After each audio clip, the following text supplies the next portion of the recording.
Yeah, and oh shit, looking at the books. Right, all set.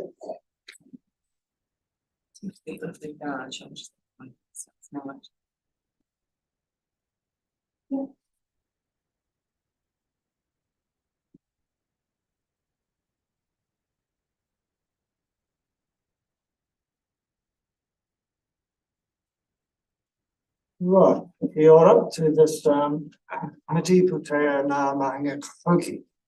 And in accordance with protocols, I would like to start this meeting with a whakatauki as well. I'll tell you what it means before I start. It means we never know the worth of water until the well runs dry. So it's e kore tato, e mohio kiti, waitohu nui o te wai, here mimiti rawa ti puna. You never know the worth of water till the well runs dry. I have an apology from Phil. Anybody else? Thank you. Seconded. Number one, Jeremy.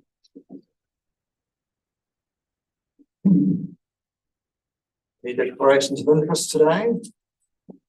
No public forum I'm aware of. We have the minutes of the meeting held on the 23rd of August. Somebody like to move they be approved? Yep. Lyndall, thank you. Seconder, Alistair. Those in favour, please say aye. I think that's Carried. Extraordinary items. I don't know of any of those, or any questions, or any reports. Anybody got any reports? We've had some this morning. So we'll go on to the items 9.1, the finance report on page 10.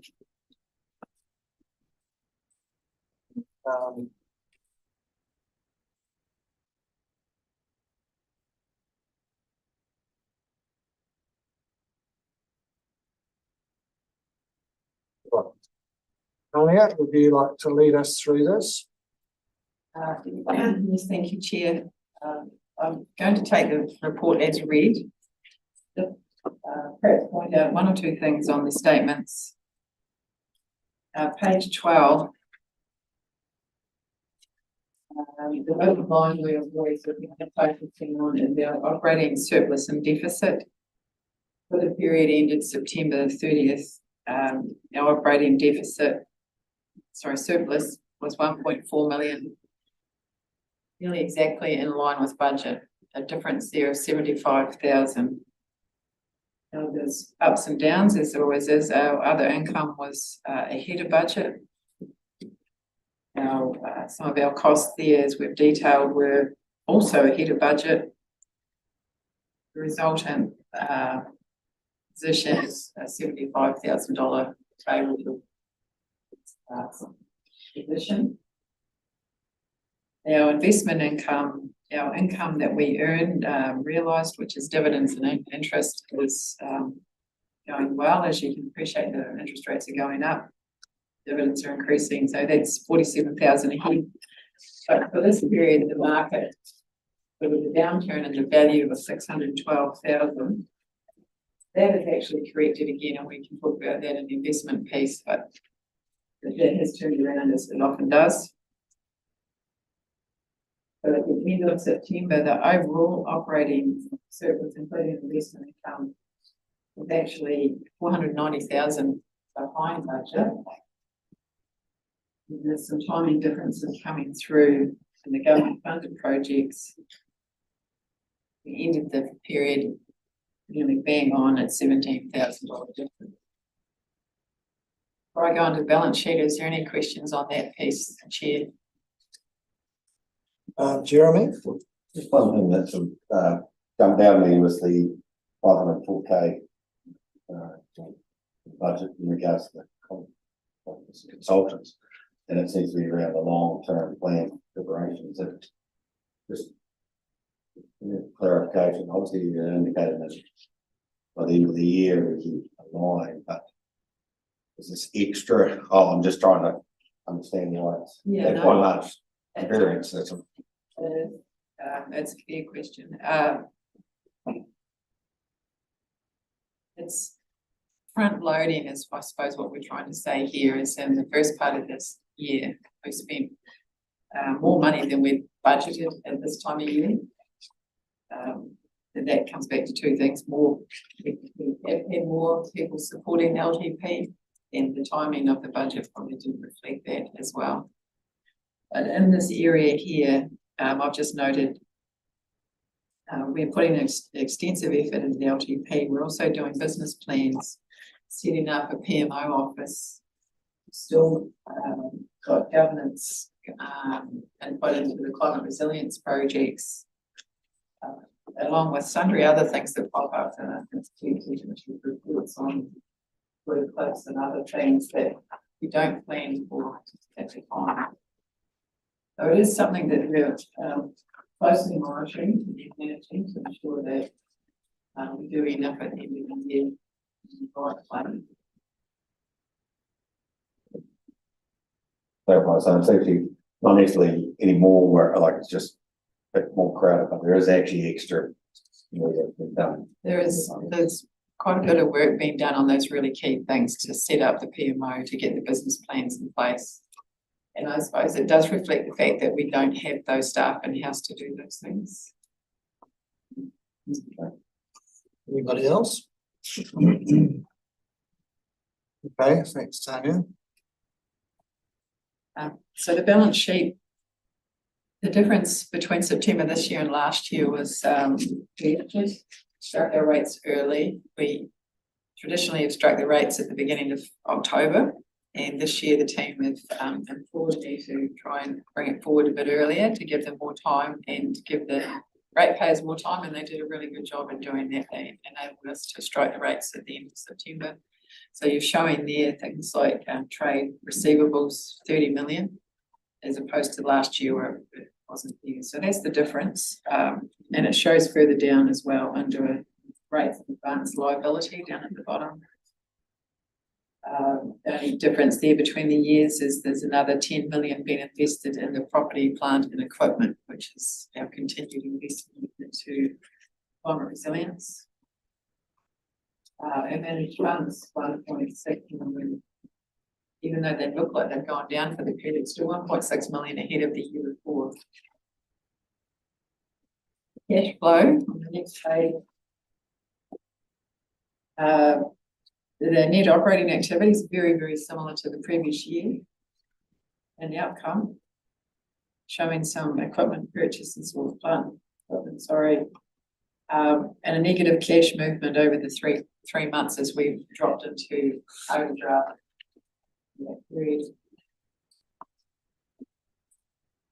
The cash flow forecast, page 16, very similar to you've seen before. The good news here is that the original forecast you would have seen, I think we would have done in April, for May for the June forecast, showed us going much deeper into overdraft. As it turned out that we didn't need to do that. Timing differences and improved collection of rates as well, that all helped. We ended up with a very shallow debt requirement during that period. We've now successfully finished now with our new funds. We have a $4 million GST bill to pay tomorrow. But we're still on the positive, and now we'll head up to a peak there. We'll start working our way down again, and as those projects finish up, we'll project to go into debt. Now, that final amount will depend on the final cost of the climate resilience projects. Some of you will be aware that there is still some contingency there. There's some potential underspend in those projects, but we're yet to see. They've got to be finished. So that's a very typical cash flow for us. When we take on the debt from LGFA, depending on that cost of that debt, we may well, that whole line might lift above the line. We expect to earn 300,000 or 400,000 this year from that money invested. That will offset That's why I'll see the interest costs. Page 17 is our significant expenditure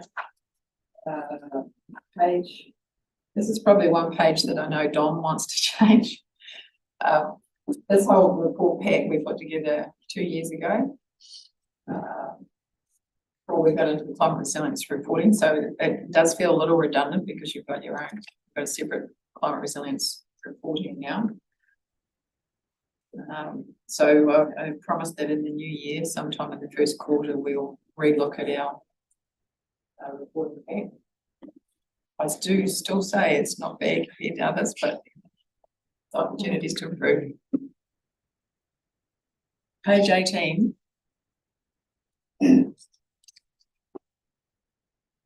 Debtors and rates. I'd like to introduce Tracy while I'm here. You might have met her recently. Tracy's actually our team leader for operations, and it's her team that are responsible for this very good result here in the debtors and rates that we're looking at.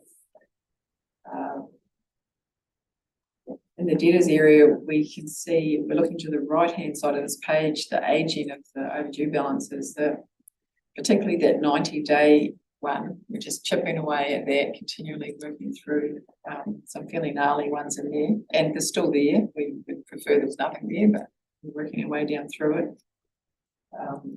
Our debtors officer, Sue, is working with Tracy and working with the debt collectors and the lawyers, and just working our way through getting these things in line. And you can see that same effort when we look at the rates. It's particularly pleasing that our total net outstanding rates around the 784,000. So that's last year's rates. It's not a lot different to what I saw when I came in back.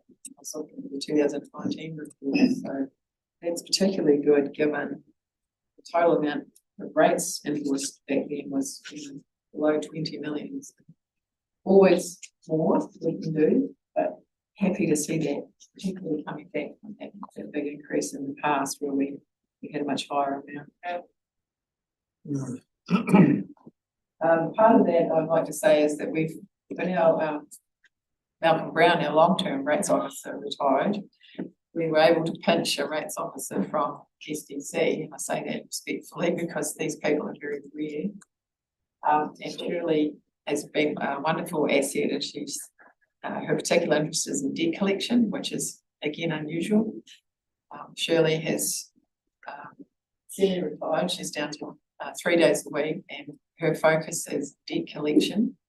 And we have a new debt officer, a new rates revenue officer, Trudy, who's absolutely fantastic for customers and systems. So Shirley's effectively being paid for by the recovery of the debt. So it's working well, and our relationship with DMC is proving to be. I don't know, some of you weren't here when we entered into the relationship with DMC. Debt Management Central is a council-controlled company. It's based in Palmerston North. The Horizons Council run it. It's 10 or 12 council shareholders, but 20 council clients. Specifically focuses on rates collection and debt for the councils. These systems are set up to do that and very efficiently. So it's been a great move to be working with them. Any questions on rates recovery and those things before we go to the clean airs, Jeremy? I've got a couple of questions that go one back to, but just in regards to it's good to see them obviously getting involved in the debt. It's been real positive to get those very, very good numbers. It's looking back a few years ago. So it's really, so basically at the moment it's only really the 300 overdue balances. That's correct. And the debtors, yes. Yeah, the debtors. I was just going to go back just that the net debt forecast. Sorry, we just skip past it, but that's the maximum debt. That's worst case scenario within those climate projects, and it could. If they're going back to the graph where we're sort of bottoming out, Yeah, so. Well, for this timeline, anyway, yeah, So I think our gross debt was forecast around 15 million. Yeah. With 45 and funds, so we forecast this as net. okay. It could be better than that, but depending on, when. Yeah, no, I'm smiling because I like the optimism. Yes. I'm finally on that. Accountants are by nature cautious. Yeah. No, that's all good. Sorry, with another question over here. Yeah, Lyndall? Yeah, thanks. Just the debtors, just wondering if you've got an indication of what it's like across the regional sector as far as those percentages for rates, debtors. Are we kind of We're in line. doing better, or I always like to think we're doing better than everybody else, but I don't know if we are. I think we're in line. To be honest, it's a good question to ask. The only information we've got is ranking out recently that said on average councils are sitting with about 3% of rates debt. So yeah, it'd be interesting comparison just to see how we treat. we've made some real gains in the last couple of years, and I think on Friday we put through 7,000 direct debits. When I started here, direct debits were very low. I think we're under 1,000. We've got 5,000 on email. So we're again having the opportunity to have Shirley here focusing on debt, and Trudy being able to work on the other, and of course having a team leader now to help put it all together, making some good gains in that area. Particularly with the emails, very good, and now we can send out email overdue letters, and we're coming into the 20th century finally. We did have a situation where we were sending out letters for people who were on email invoices, and of course they very rightly say, "Why are you posting me this when I'm on email?" So silly as it seems, it has taken a while to get our systems into that place, and same with our debtors. We can now email out much more easily. So our aim is to move as much as possible to email invoicing for everybody, and pressure on the front desk and the team for not having as many people paying over the counter, and that is great with the direct debits. One of the things which we're looking at is why we set up the 3 payment plan was to relieve the pressure back through COVID times, if you remember, with people's ability to pay that 1 month. So it is, our councillor has pointed out, the rates are increasing and will continue to increase, and but we've looked at through the rates review that the bulk of our rate payers, when I say bulk, 75 to 80% pay less than $400. So 375 roundabout is the number. So our staff were saying today the $300 to $400 rate is the most common rate they're seeing coming through. But there are many who are 5,000 and 10,000, and for those, the 3 payment plan is something that they might want to consider, because they can pay that. At the other councils they pay quarterly. It's continually helping people become aware of these options to pay. I think is part of that. Yes, just looking at the, and acknowledge that since we've been working with the Horizons building, pretty nondescript that I've driven past on one of the tours, but we've obviously having somebody who's focused on that across a lot of the sectors make a big difference. The 1,307 advised council cabinet via rates paid by the mortgage holder, have we get quite a good response for that? Nearly 100%.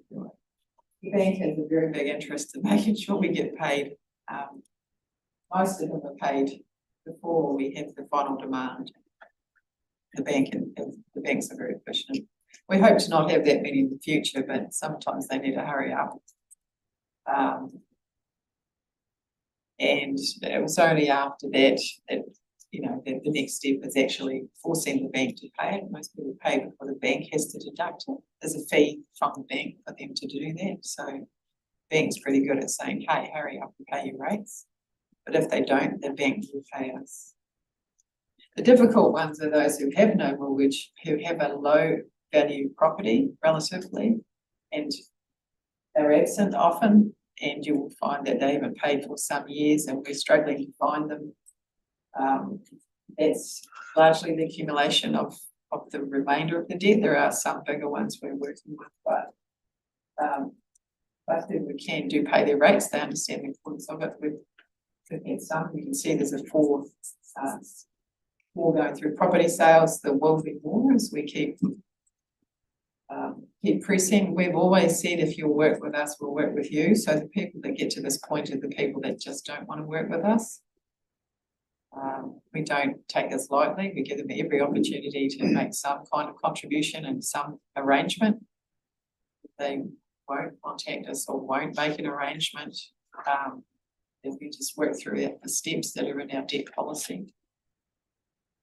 Thank you, Al. Yeah, so your increase in payments and then shorten your lead out time, is that just gentle reminders? Or do you call them, or how do you? Sorry about. In other words, getting your rates paid a hell of a lot quicker. So is that just gentle reminders, or is that a telephone call? And at what stage do you hit the heavies? So we have a process. So those who rates were due to be paid last Friday. We've still got people, of course, saying, there's a process in council which seems really harsh, but what the councils do it is we add a penalty. In January, we'll send out a reminder to them. They will miss your payment. Then again before June. And in June, we'll say to them, look, if you've not paid or made arrangement, you can now go to the debt collector. So the debt collector contacts them. And if they don't respond to the debt collector, then he takes them to the next step. Invariably, people do respond to when they see a debt collection letter, letterhead, debt management, and the debt management are very clear what the steps are. And it's a nice, big, simple letter. It says, you're here, this is the process, these are the steps, please pay. So you're not doing anything out of the ordinary? Oh, no, we're not. We're absolutely just following a process. Yep. Right, thank you. Thank you for those questions, Tony. I had one, I've an idea that this might have been in the text somewhere, but looking at the graph on page 16, where we're predicted to be more than $10 million in debt by June 24. The agreement with the bank is to allow us to go to 10, isn't it? So if we go over that, what happens? Is that right? That piece of debt there, that particular period there, Chair, is largely the funding of our climate resilience projects, or the last part of the climate resilience project. So we intend to fund that piece with long-term debt, which will bring that back to zero. So we'll maintain our overdraft with the bank, but that'll be if we need it. We're intending to fill that gap there with long-term debt from LGFA. The gap between the 10 million and anything over. Well, the gap between 0 and 10. Oh, okay. Yeah. Yeah. Right. Does the cost of that debt increase with the increased amount of debt? No, just a fixed rate. But let's hope by June next year that the cost of debt is going down. Right. Okay. Well, that's a balancing thing because we've got some money. Yes, we have. But, it's still large. We've got a 15 million line. Is that what's still there? Is that? We have a facility for 15. I think it's 15. Is it? It's always been 15, I thought. I have to check now because when we went through the LGFA, we put in a debenture that allowed us to have both the bank and LGFA. And I'm not sure if there's a 15 million limit. Okay. But we're thinking that the debt's still cheaper with LGFA, so we're likely to use LGFA for the bigger debt and may or may not have an overdraft in the future. Okay, thank you. Right. Well, I think the next item is the clean air loans report. Right. And there's nothing to report here. Yeah, it's all pretty static. Pretty static. The performance reports here, I'd just like to highlight a couple of things. I'm not sure if you're looking at these or see the value in them. In the past, I've highlighted that these circles in the middle are quite valuable and they show you what's been spent to date. what's not been spent, so. Overall, we've got a 22% expenditure versus, fact that we're in a quarter, so that 25% you might have thought would have been expended. We've got budget, revenue and expenses there. And then the graphs are giving us an indication of what's up and down within the parts. So, for example, if we drop down into air quality, we've spent 19% of the annual expenditure on the group of activities called air. And the biggest graph there you can see is science. So what that's saying is science, strategy and investigation are the largest contributor of the expenditure this year. That's page 21. I'll just pick another one. If we go to page 23, which is climate change, we've spent 20% of our budget. We've achieved 9, well, we're going to achieve 9. We've got 9 high confidence of achieving 1 medium. The biggest contributor to climate change there is catchment. And catchment is slightly above budget for the period, as is emergency management. There's much smaller contributors from the other activities. If you choose to look through the others, you'll see that they do show you which of the activities are contributing to that group of activities and where they sit relative to budget. And then it's got our performance indicators, whether they're red, green or amber. Any questions on that part here? Yes, Lyndall? Yeah, not really a question, but a response to your question. I find them really valuable, so I hope they're not onerous to produce because they'll give you a really good look at how everything fits together. So So I appreciate your feedback, because when we're considering reviewing this, it's always good to get feedback on what is helping, what's not. and I'm not going to go near that equality because it's another complication that we missed in strategy this morning, unfortunately. I just a couple of little points in the commentary on the bottom of those charts. The one on biodiversity talks about avian monitoring being scheduled. What's that? I can't answer that, but when our strategy team come up to go through the detail of the performance reporting, then you might ask them that one, if you wouldn't mind. Okay.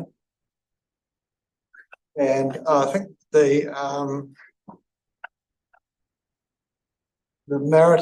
coastal maritime performance report, that the last sentence there seems to be incomplete. It just says the strategic review of maritime, and then there's nothing more there. Sorry, it has been cut off. Let's hope it's in the detail. That'll be to do with maritime safety. So that was, I'm sure, is very important. Let's see if it's in the back of the report.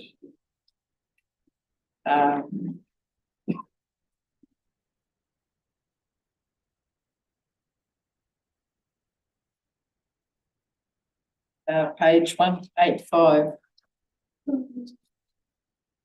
It says the Strategic Maritime Peer Review Panel Report from March was received in August. The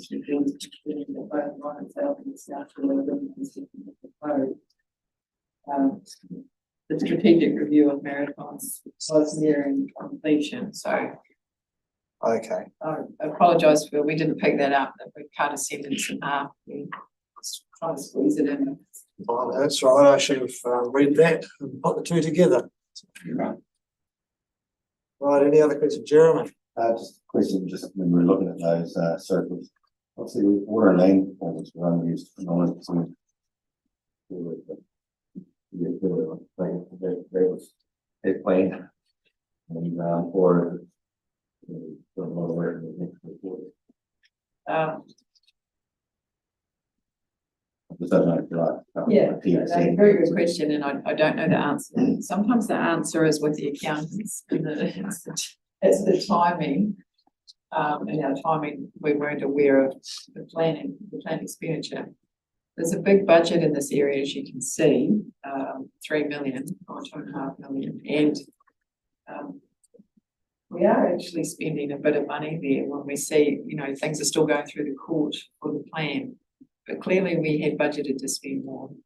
Rachel's, got another switch. Oh, sorry, correct myself, Chair, Councillor, the budget to actual expenditure, if we look at the table to the right, is nearly spot on, it's $61,000 difference over period, so what we can say there then is that we just simply didn't have a big budget in this quarter. Pointed out, it's clear. The other quick question, just around. Just before you go on, Jeremy, Rachel, did you have some comment on that? Oh, I was just going to make a comment specific to the science through you, Chair, that often we've had science and we'll say that we tend to see the bulk of the money go out later in the year. The work will be done predominantly across the summer, but a lot of the invoicing occurs towards the end of the year, but that's only one contributing factor. Okay, thanks, Jeremy. And just in regards to that, is obviously the community engagement is very low. And that water and land performance report, is that just for this period or we haven't achieved? I would answer that. It was concerned. Engagement with the community. Can I refer you to the detailed report for that? Further on. Yeah, that's right. It's been delayed because some other programs. Yeah, we'll try to get to that then. Okay. So is that, we'll move on to the investment report. Is that okay? Do we need to move that part of it? Yeah. Okay. Jeremy, and seconded by Lyndall. Thank you. All those in favour, please say aye. Aye. It's carried. Right. Thank you. So the investment report, Chair, as it says here, over the 3 month period, the portfolio decreased in value by 432,000. At the end of the period, the total funds invested were 28.3 million. I mentioned earlier that the portfolio has come back up again. It is currently today 28.8, so it's moved another 500,000. Overall, I think the key thing here is on page 29, our rolling 12-month performance 6.74%, which is a gross return. I might say gross, I mean before expenses.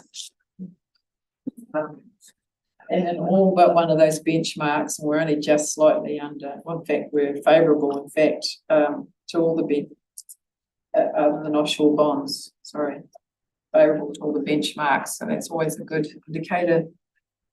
We periodically do a review of our manager against the market. Last year we did that. We were 4th in a list of 30. We're sitting around 8th now in a list of 30. Not a bad place to be. On that, the fund managers are reviewed. We do a desktop review annually, and then periodically we do we call for tenders to run our business portfolio. That process is being managed by Scott Hamilton on our behalf. So we're working our way through the treasury policy, the investment policy, where we're going to invest and then who's going to invest it. So it's a process that's underway, and in the new year, sometime in the next calendar year, we would expect to see RFPs, requests for proposals for fund managers. And we may maintain our current portfolio manager. They're doing a good job. But it does say, council policy is that we will ask on a periodic basis for submissions. Yeah. And it doesn't hurt also because it checks in on your cost structure to ensure that current cost structure for managing our portfolio is still at market rate. We do pay $200,000 a year for this portfolio to be managed. Page 30.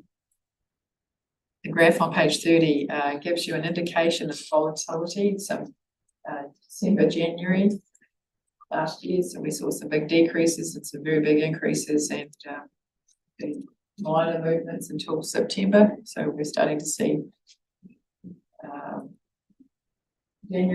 December, January, quite couple months. It'll be interesting to see what happens this year. Is there any questions from the councillors on this? Explain to me, please, on page 29, I just don't understand it. You've got the actual performances all negatives, but the total performances are positive. How does that work?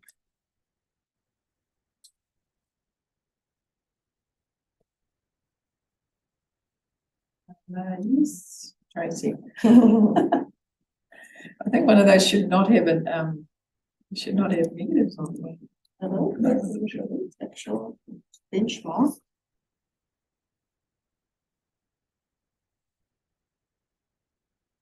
Overall result is a 6.74%. We were sitting in the benchmark.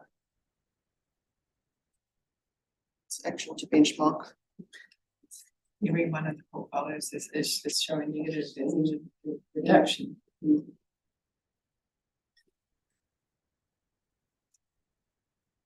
I apologize, I can't answer that question. Oh, okay. We look at that one, but The differences are all plus, aren't they? If you look at it, the actuals minus or 5.59 and the benchmark is 5.2, so we're up by 0.39. we're still looking at the return, there's been a positive return. Oh. So Well, all the same, Mhm. the actual benchmark higher. Okay, well, I have a look at that and see, Page 30, gives a graphical representation, shows 8 of the last 12 months have had positive returns. With that January being that big spike, which will overall be pushing that portfolio into positive returns. So typically income is reflected as a negative and it'll just be summarized as a positive number on there. I think on that page, if you look at the portfolio gain 6.7, I think that probably equates to the 6.74 on the other page. that's the breakdown now, I apologize for the confusion. okay, maybe the total shouldn't be there, but you can see that the positive result is as a result of the more pluses and minuses over the year. Okay, anything else on the investment report? Just one comment there that when you look at that volatility of that graph, I think we can reasonably have a reasonable degree of comfort with our portfolio management doing reasonably well in a pretty happy world out there. Right, Tanya, did you have anything else or? Tracy? Yeah. Okay. The commentary is always worth reading, the commentary from JB Ware, it's a good update and I won't go over it, but if you haven't read it, we get that each month and it tells us what they're focusing on, what they see.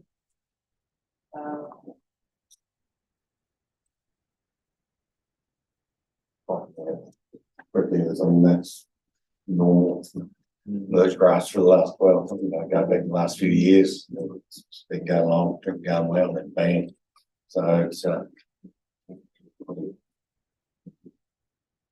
usual, really. Well, I think the annual Unfortunately, annual it goes up performance and down. is been good, actually, isn't it? You know, always up, it's been very helpful. Right, would somebody like to move that we receive that report? Jeremy, moved and seconded by Alistair. All those in favour, please say aye. Aye. Thanks, carried. Right. 9.3. Local Government Funding Agency Annual Report. Thank you, Chair. So included in this report is the audited financial reports for Local Government Funding Agency or LGFA. It's actually a really interesting, it's a very detailed read, but lots of nice pictures and graphs. What's important to us is we're a guaranteeing shareholder now of LGFA. We haven't borrowed money, but we've committed to shareholding, very small shareholding. But we're naturally interested in their performance now and the money that they've borrowed, the money that they've on lent, the performance of the organisation. It's a very, very successful organisation and a great success story, the creation of LGFA. And of page, actually don't know what page it is in the document, but it's page 25 of the report. It graphically shows how much of the market LGFA is relative to other organisations in New Zealand. And I remarked to Tracy this morning at how significant that is in terms of we're talking $17 billion, $17.7 billion they issue in debt at the 30th of June. So when we do pick up our $10 million in debt, are a tiny part of what is a massively successful organisation. We've highlighted there, I won't go through the highlights, but we've highlighted there, or Tracy has pulled out the important aspects. She's pointed out that we will be borrowing some money from them. Most of the councils in New Zealand now are 100%, as the councils borrow from LGFA. Bonds issued have decreased somewhat, but not a lot. What I found interesting when I went through the accounts in detail is the amount of income that they've earned from interest has doubled in the last 12 months. So effectively, that means that their average council debt has gone up by 100% in terms of interest cost. And that's no different to their mortgage holder, their average household. So they don't have a lot of exposure to derivatives or market swaps. They have derivatives of less than 10% of the total borrowing, so that's reassuring. Their fees, their charges or overheads have gone up, yes, but not anywhere near the total amount.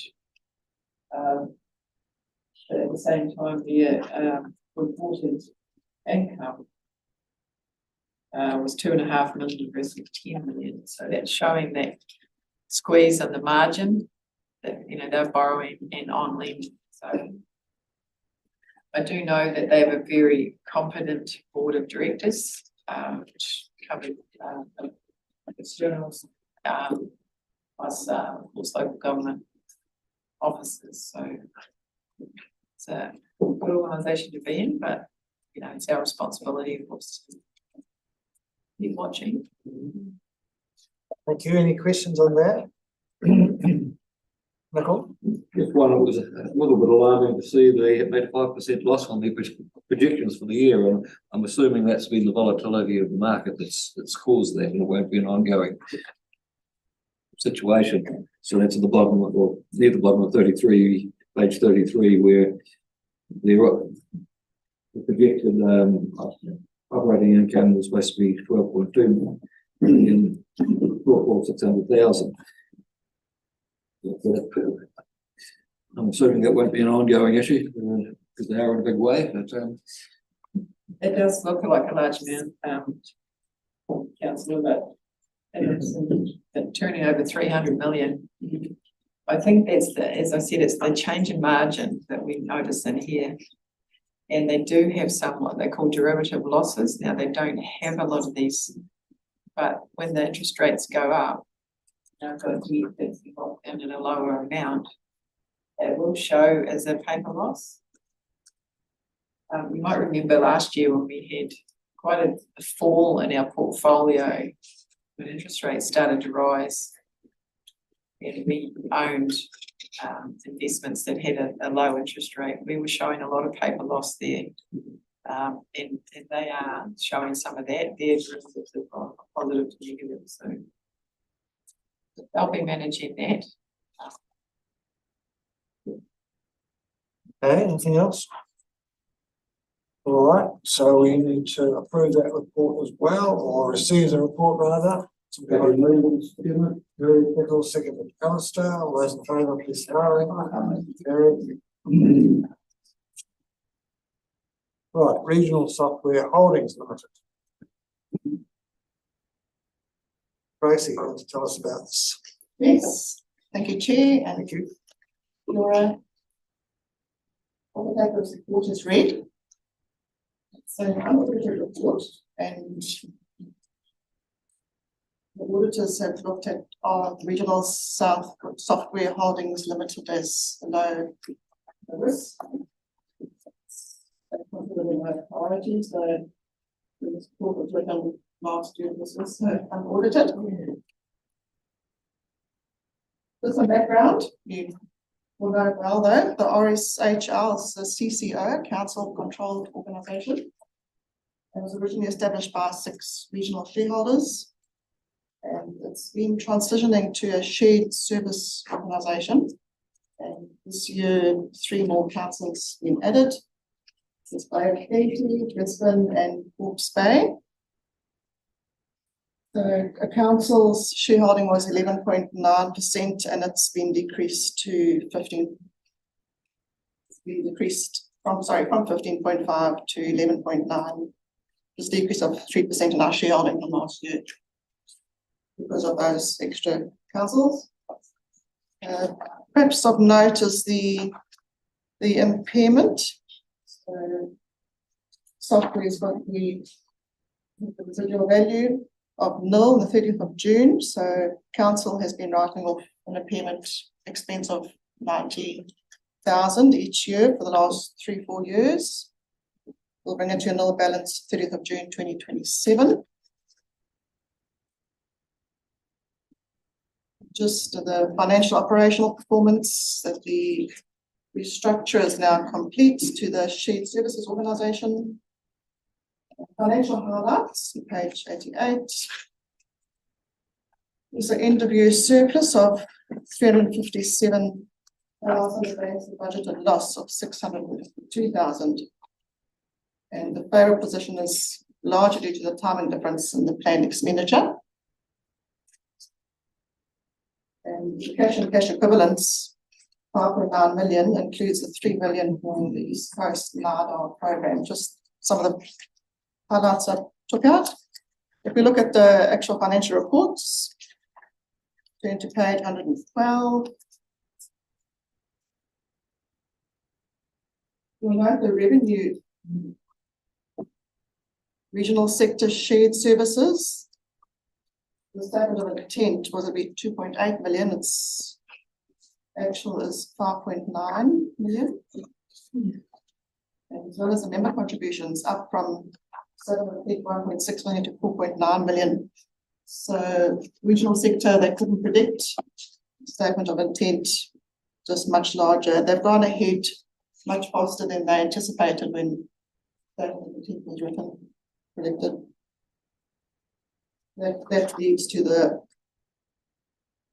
surplus that's much higher than forecast predicted. Then off to the balance sheet. The cash and cash equivalents, as noted, it's 5.8 million versus 900k. And of that was at 3 million. You can see income received in advance, 3 million, and related to that East Coast LADAR. And then the cash flows, you can see just there some income, so you can see on operating we received and it wasn't budgeted. So that's it in a nutshell. Any questions?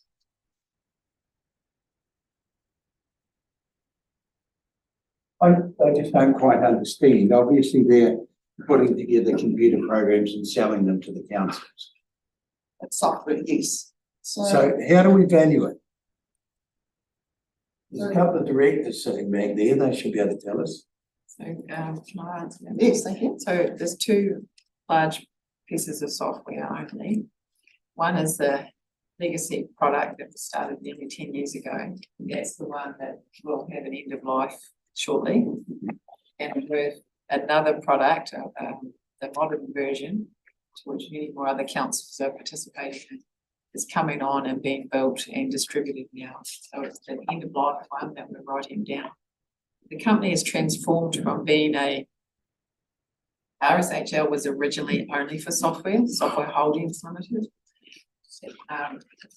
In the last 2 years, we've amalgamated with Rokoko or Turakia, and which is shared services. So they've just come together as one company now, which is makes sense. The previous wire diagram of all the different parts of regional councils was complex. This is a very good, simpler operation through one company, one very significant. While we call it software, it's actually it's far more than that. It's provision of service through science and compliance, consents, but also science programs and biodiversity programs, biosecurity programs, climate change programs. And our CE is very familiar with all this. We're actively taking part in helping make RSHL very successful. Yeah, because we're contributing 445,000 a year. We are. Right, thank you, Alistair. Any other questions? Okay, well, thank you very much, Tracy and Tanya, for that. Somebody like to move that we receive this report? Nicole, second up. Alistair, thank you. All those in favour, please say aye. Carried. Right, item 9.6, risk pool update on winding up game facing it. Not I'm advised, sorry. Oh, yes, understand.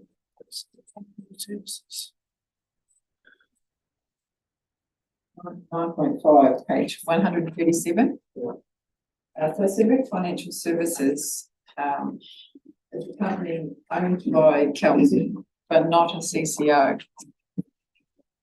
By 76 councils. Originally called insurance, Zealand Insurance, something that was formed many years ago. Zealand companies cooperative insurance companies. Thank you. But under legislation, it's not a CCO, as similar to the ports, and ports and electricity companies are specifically excluded as being a CCO. We own .something%. Don't know. The tiniest of a fraction of 1% of Civic Financial. What they've attached here is the unaudited accounts for the first 6 months ended June.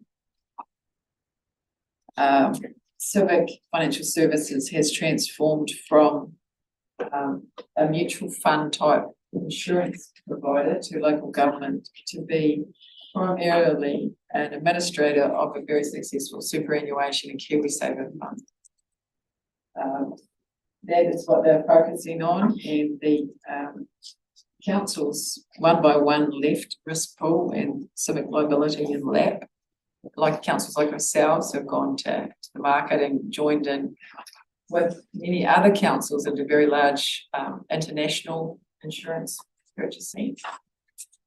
And that is winding risk pool, winding up, which is the subject of the next item.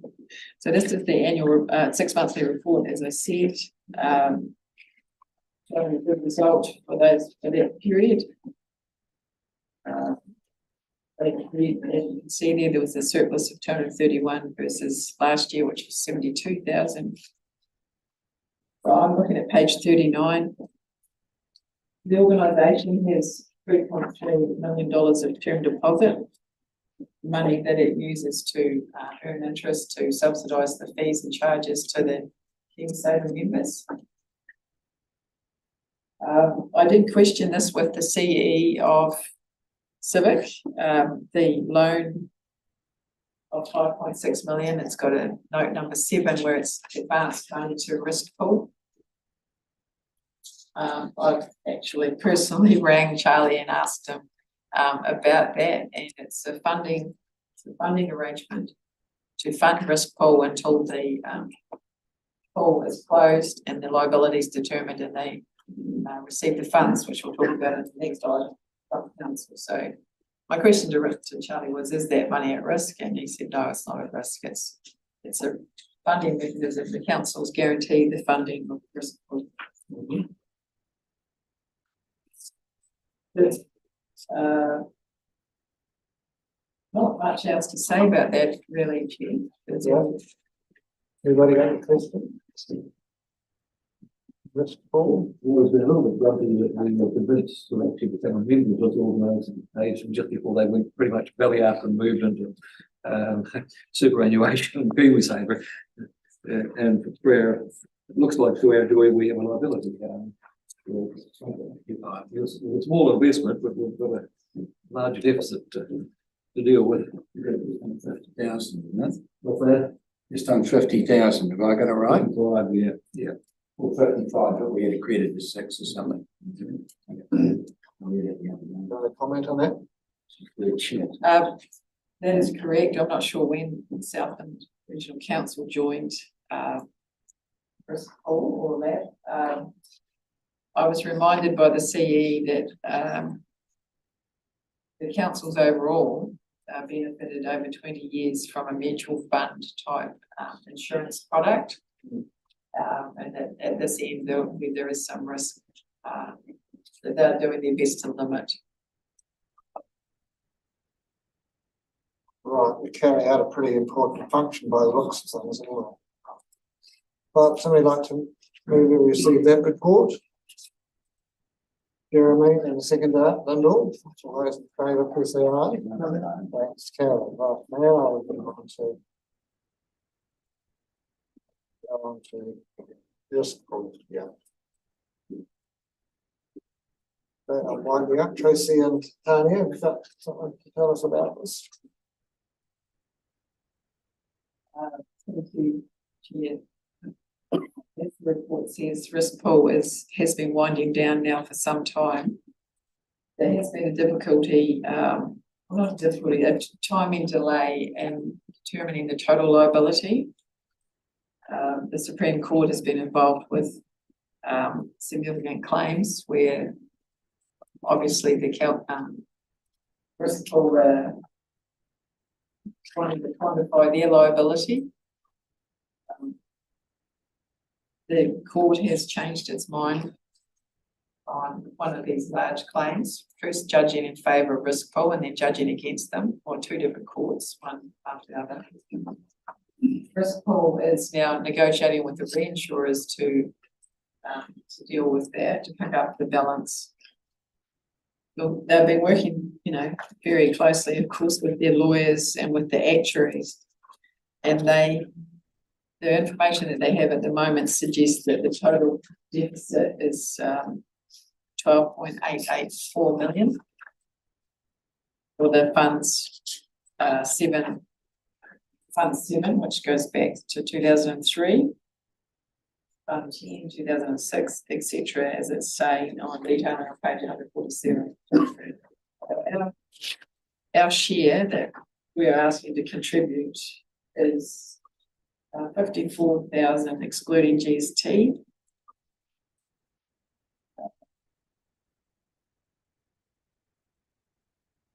And we have an invoice to pay in December of 62,000. We have an accrual, a small accrual, as we note. So the net effect will be the difference between those on our financial accounts. This won't necessarily be the last call. It depends how successful they are with limiting there's a time limit on these. They've been fairly strong with late claimants that they are too late for the pool, so that it's not an open slather, if you know what I mean. So, and of course doing their best to protect the shareholders from future liability. Interesting to note, I queried them about the Queenstown Lakes District Council, which has significant claims in this area. Risk pool did not guarantee the weather tightness for those that insured only other aspects of the buildings, which was quite a relief because it's the weather tightness piece that is the significant liability out with the local government sector at the moment. So why we, it's an insurance company, really, is it? First of all, Yeah, it was a mutual life insurance company on behalf of, it was a fund operated by the insurance company on behalf of councils. And it closed in 2017. But this has been a long winding down phase. do we get any benefits from it at any stage? Or prior to that, insuring through it, yes, we would have received benefits by way of a mutual insurance collective. From memory, we used the service that weren't a member until a reasonably late stage. And I'm still grumpy, we were the same when we were. Hindsight's a wonderful thing. Yes, this hurts a lot. So at the moment, we've only got liability that's going to come from Rispol to us. Yes. 55,000 or 60,000. It's shared responsibility. Okay, all right, we're a bit grumpy about it, but would somebody like to move and receive that report?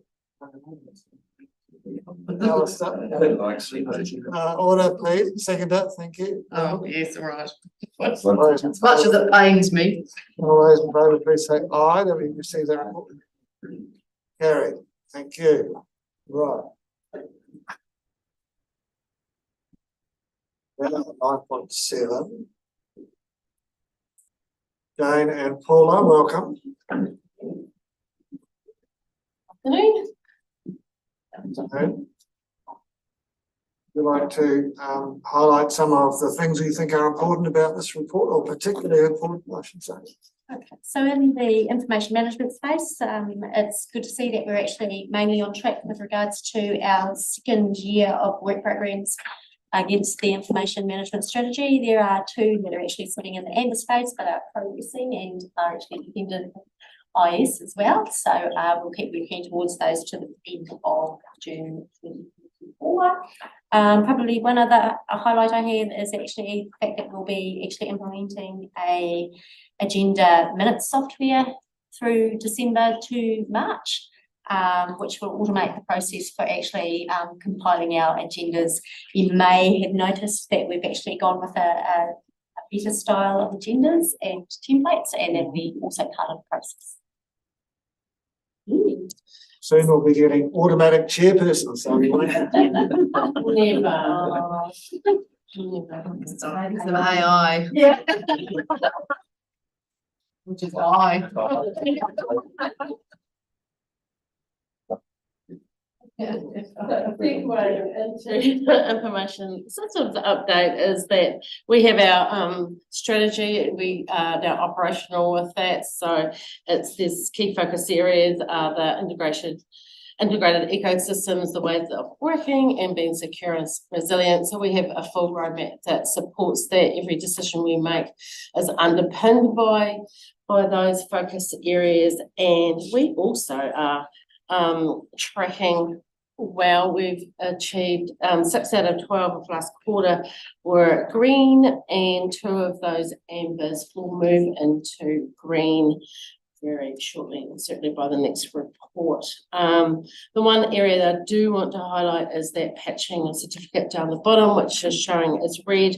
That's we're protecting 340 devices, and the patching, or the Microsoft patching, comes out on a monthly basis. So that is a continuous ongoing task that we need to manage. We've got some really good tools in our toolbox to be able to manage that, but it is a monthly task, and we need to get lots of your laptops back into that rotation of getting them automatically updated. It's the same as, when you get the updates on your phones, it's just making sure that we are secure and that we're protecting every device in the organisation to that Microsoft patching. So it is an enormous task. We have got automation behind it, but it still requires, all those devices to be connected to our system at some stage during that month to be able to do that. So yeah, it's that. I suspect that measure will go in and out of amber, red, and unfortunately will probably never get 100% green on that. I'll wait for you. So yeah, so that's on the roadmap items. What we're starting to do is build out some metrics around the non-roadmap items, and that's what I've shown there in those tables. And we're looking at our service level agreements with our help desk, and we are looking at the age of our devices, and we also are obviously monitoring our usage of our disk usage. We've just rolled out the new VX Rail, which is all of our infrastructure that supports our entire environment.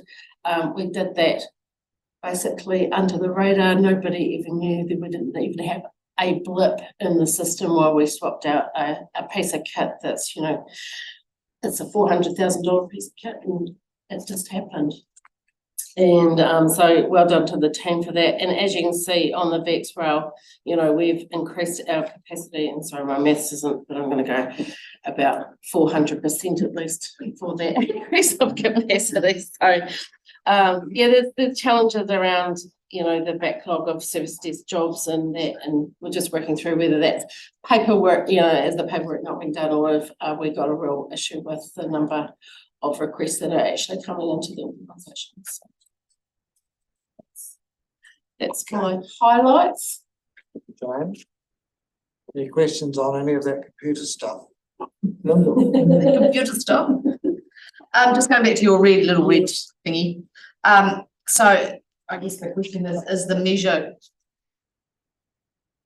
correct? Or appropriate, or is it just always going to be in and out of the red situation, or do we need to change the measure or whatever? Yeah, and that's a good point for us to reflect on. And so are we measuring the right thing?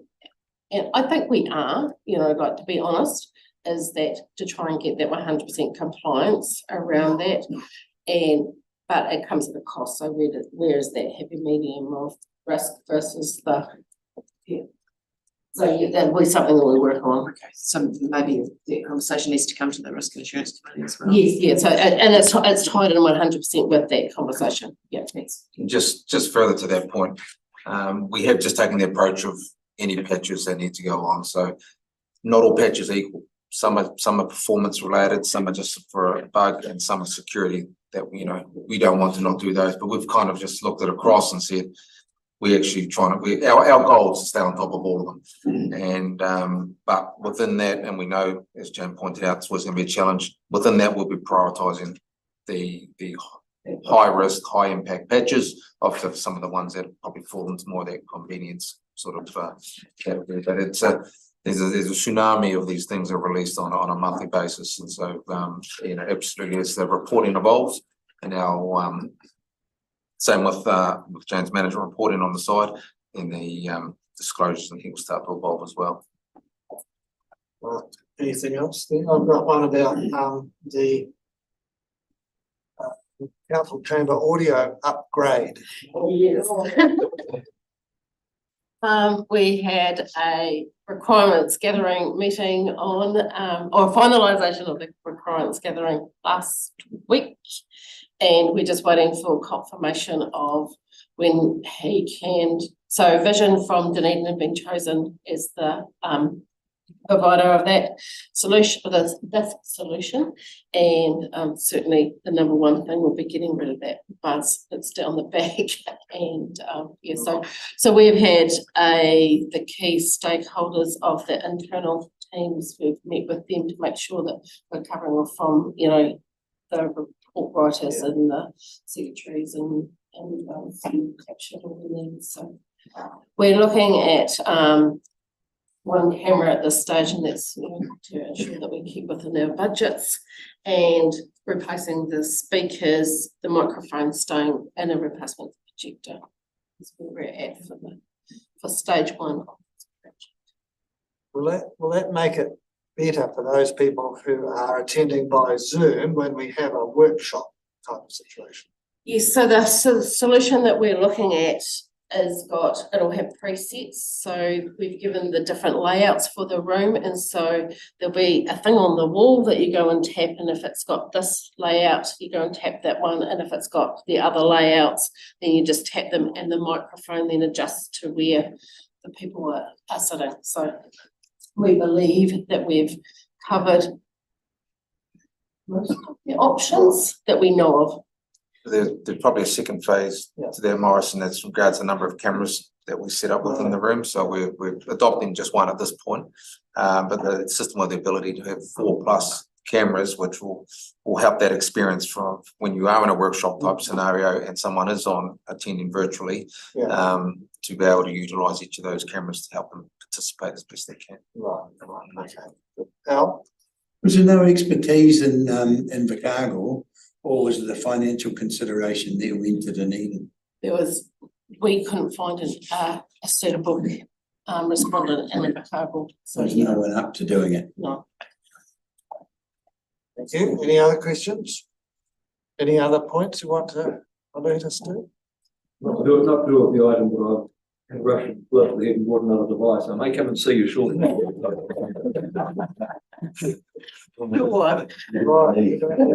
That's not an iPad. It's an iMac. That's not an iPad. It's even better. No guarantees on that service. Yeah. The expertise in law with me.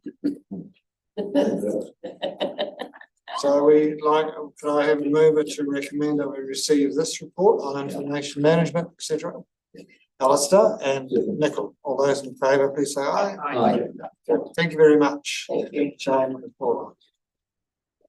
Right, item 9.8, the long-term plan progress. Dave and Rachel, welcome.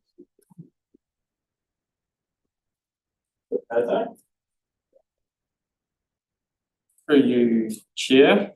So we're presenting today the Q1 report for the LTP long-term plan progress for the 23-24 year, so up to 30 September. Just would like to note a couple of changes to how we're presenting the information for this year. So what we've done is we've moved to using reporting on performance measures versus targets. That is to align with how the annual report is reported on. So it actually enables better tracking for you as a council, moving into the annual report, so you can get a sense of actually what that's going to look like, or more likely what it's going to look like in the annual report. The discrepancy has been there in the past, which has been something that's had to be explained. Overall, out of the 55 performance measures, see that there's high confidence in 41 of those being achieved and met by the end of the 23-24 year. 8 having a medium confidence, and I think, and again, that's a new measure or a new indicator that has been added to align based on the auditor feedback from the 22-23 audit, that we have a partially achieved measure that's placed in there. So just trying to reflect and again provide a better idea about how we're tracking and what it may look like at the end of the year. And then we've got low confidence in the 55 performance measures. In terms of, I guess, an overview of the key activities, I'm going to take most of those as read. I guess it's always pretty amazing to be able to look through and see the breadth and amount of work that is done by staff across the quarter. This is only just a snapshot. So yeah, it's pretty amazing. One couple of things that I sort of noted when this was put together was around the flood event and the tools and technology that we've got that really did aid the understanding of what was happening during that week. So moving into the report itself, in terms of our overall results, I guess there's a reminder there in regard to current measures from the auditor.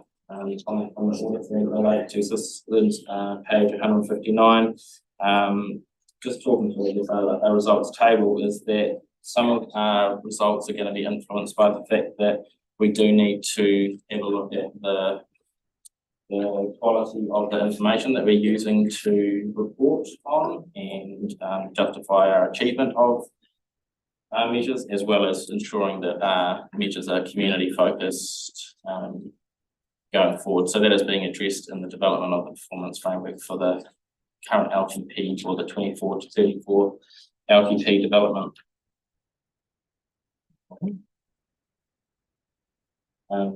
Yeah, is there any, I guess, go through? Any questions on, we need to go to pages, this is from pages 159 onwards, I suppose, is it? Rachel? Do you have a question on the A-band monitoring? We've got, Ellie with us now, you can respond to the question, you've still got that from earlier. Oh, yeah, okay, this is just what it involves, really.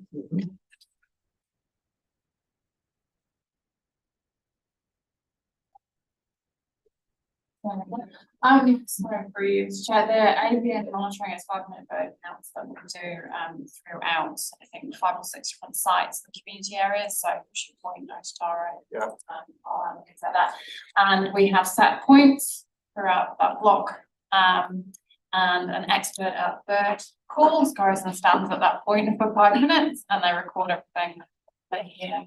And we have got those results going back probably 15 plus years now, so there's the changes over time based on that. Okay, so these are birds that are in the reserves that we have an interest in. Yeah, it's generally the ones that we have provided community grants through over the years. So some of the key community groups and our own land as well. One of the sites we do is our own land done at the Live Tire and see how we're tracking them. I don't know if I've ever seen the results of those. Have you been doing them for a while, have you? Yeah, we tend to take the results to the regional services. Okay, I'll look out for those. Varying levels of detail. So if you want more detail, we can provide the full grants if you'd like. No sign of the bird of the century? No, not in these reserves. Lake Manapora. Yes, it was the fifth one. Lake Manapora and Tiana, they're there. All right, thanks, Ali, thank you very much. Any other questions on this report?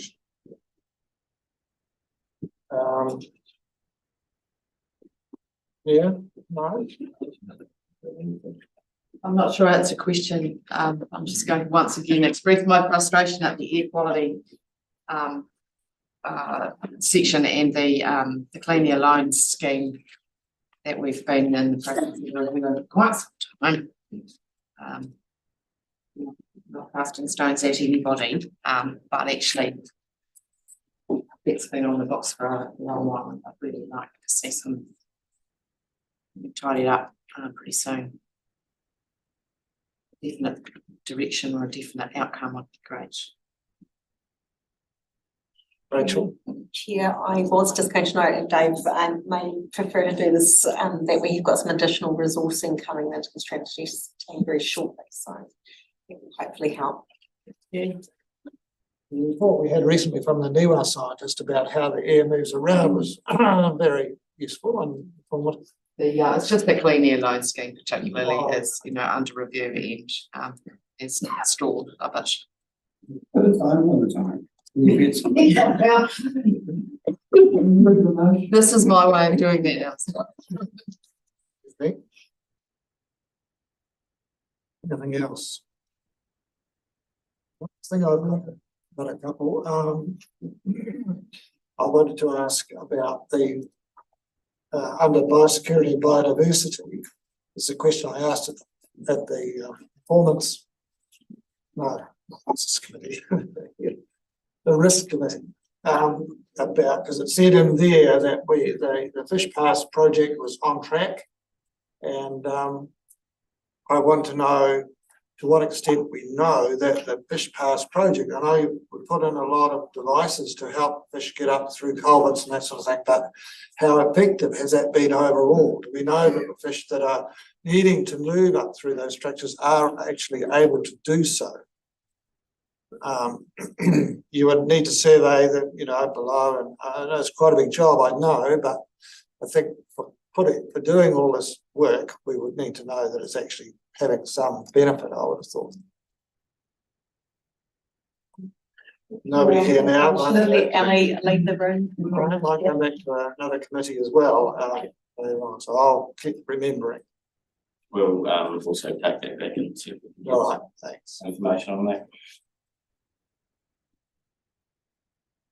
Right, I think that's the only question I had. Anybody got any others? Nicole? Just one at the bottom of page 173, where we spending the private high value areas reports. In the meantime, I see if we did 13 in the first quarter, we're actually well on target for what we were in line with having the plan, and that's, I see the reason is that the biodiversity on the ground, we're actually still looking at public areas, but have we just not got the capacity to do that, or is it because of the NES on biodiversity that's waiting to get over?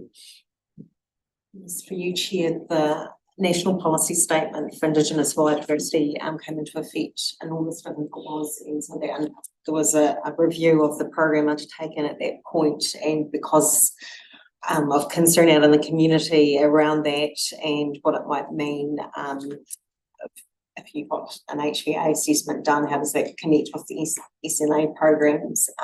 Just essentially, it's been refocused for the time being, but will need to be looked at again with further changes likely. No, thanks for that. Yeah. Okay. A move if you like, Chair. Right, thank you.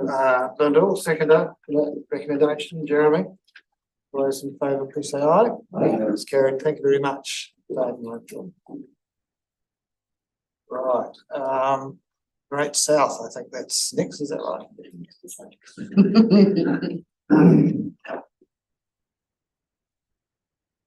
Yeah, this is just a tidy up essentially. So the council meeting back in October considered feedback for the letter of expectation that goes to Great South, and you might recall that we then get a statement of intent, which is actually due this Friday, and you'll have a period of some months to digest what's in the statement of intent that sets out Great South's response to what was in the letter of expectation from the shareholders.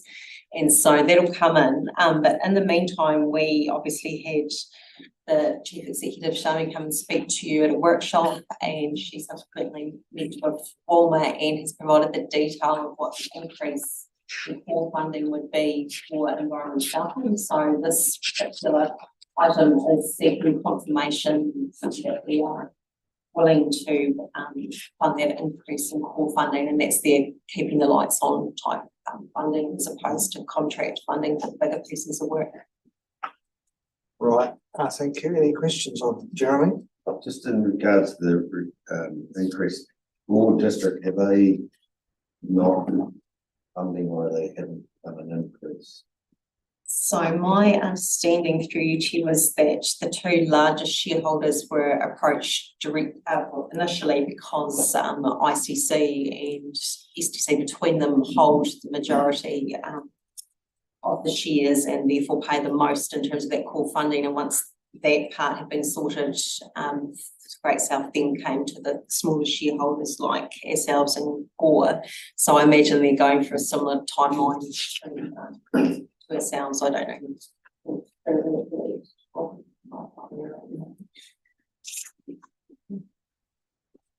Any question? Got a question, Lyndall? No, I was just a bit confused, but I'll leave it. Don't be afraid to ask. Nice. Well, Lyndall's question was, our funding has gone up from a very low base to still only 10% of the core funding, but I guess we've probably made a bit of a commitment to value that organisation. If the publicity about Gore I thought was disappointing, I'm not sure if that was accurate, but I think everybody's got to pay their part of the Gore funding.